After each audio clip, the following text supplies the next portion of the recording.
Hey everyone, and welcome to our channel. Today we're going on a little trip to Israel, one of the most interesting countries in the world. Now when you hear Israel, you might think of, well, all the stuff you see on the news. And yeah, the conflict between Israel and Palestine is a really sad and complicated situation. But saying Israel is just about that is like saying the UK is just about rainy weather, tea, and royal gossip. There's so much more to Israel than the headlines. It's a place with super old history, a really cool culture, and a whole lot of surprising things, which makes sense, since it's where 3 major religions started. In the next few minutes, we're going to uncover some amazing facts about Israel that might just make you spit out your hummus.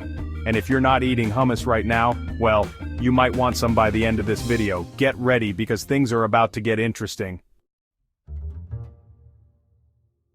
First off, let's talk about museums, because Israelis seem to love museums almost as much as they love falafel. Israel has more museums per person than any other country in the world. Yep, that's right, more museums per person than even France, the land of fancy art and berets.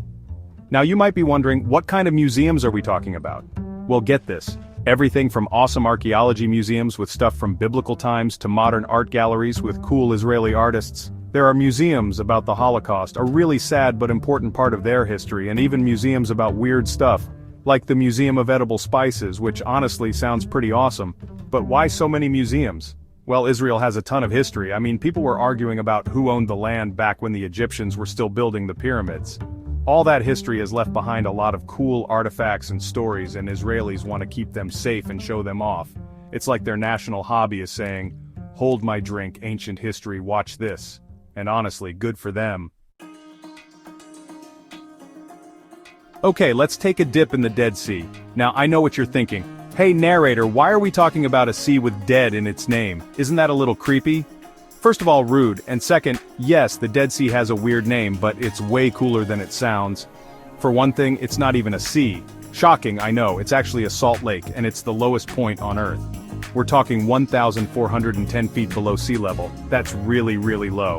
So low, in fact, that the usual rules of physics don't really apply. Because it's so salty, you actually float in the Dead Sea. You just bob around like a cork in a bathtub, which sounds way more relaxing than a crowded beach. Just try not to get the water in your eyes, because that much salt is not a good time.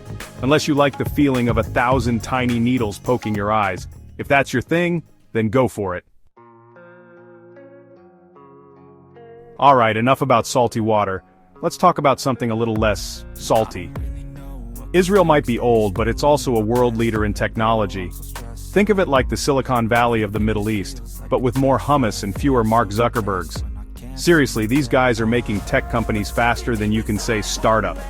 We're talking about amazing new stuff in cybersecurity, artificial intelligence, farming technology, and pretty much every other ology you can think of. One reason Israel is so good at tech is because of its mandatory military service, which, yeah, sounds a little intense. But here's the thing. During their service, Israelis learn about advanced technology and are encouraged to think creatively. It's like turning the whole country into a giant brainstorming session. Now, I'm not saying we all need to join the army, but there's definitely something to be said for encouraging people to be creative and solve problems. Also, Israelis are known for being, well, let's just say they're very direct. They don't waste time, which is really helpful in the fast-paced world of technology. So, the next time you're using Waze to avoid traffic or ordering food on your phone, thank an Israeli entrepreneur. They probably made it possible. Now let's talk about language. Specifically Hebrew, the official language of Israel. And before you start asking, how many languages are spoken in Israel? Let me explain. Arabic is also an official language, but Hebrew is really special to Israeli culture. Why? Because it was basically brought back from the dead. Yep, you heard that right. Hebrew, the language of the Bible, the language spoken by Moses and King David and all those other important people from the Bible, was almost extinct for hundreds of years. It was mostly used for religious texts and by scholars kind of like Latin. But then something amazing happened. People started wanting a Jewish homeland, and they wanted to bring Hebrew back as a spoken language. Think about that. They took a language that was mostly in old books and made it the everyday language of a country. It's like teaching a dinosaur to skateboard. Pretty much impossible, but they did it.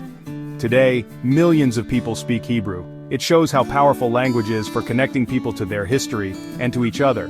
Plus, it gave us the word chutzpah, which is a pretty great word.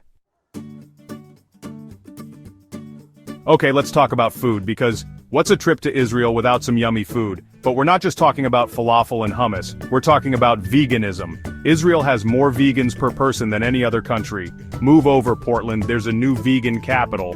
Now, you might be surprised that a country known for its meat dishes is also a vegan paradise, but it's true. Walk down any street in Tel Aviv and you'll find tons of vegan restaurants, cafes, and food stalls with everything from vegan shawarma to vegan cheese platters that would impress anyone. So why is Israel so vegan-friendly? Well, it's partly because of the Jewish population. Jewish dietary laws have a lot of rules about meat and dairy, which has led to a long history of plant-based cooking. But it's also because people are more aware of animal welfare and how meat affects the environment. Israelis are passionate people, and that includes their food choices. So if you're looking for vegan food ideas, check out Israel. Just be prepared to eat a lot. Thanks for watching. If you liked learning about Israel, don't forget to like, comment, and subscribe for more videos.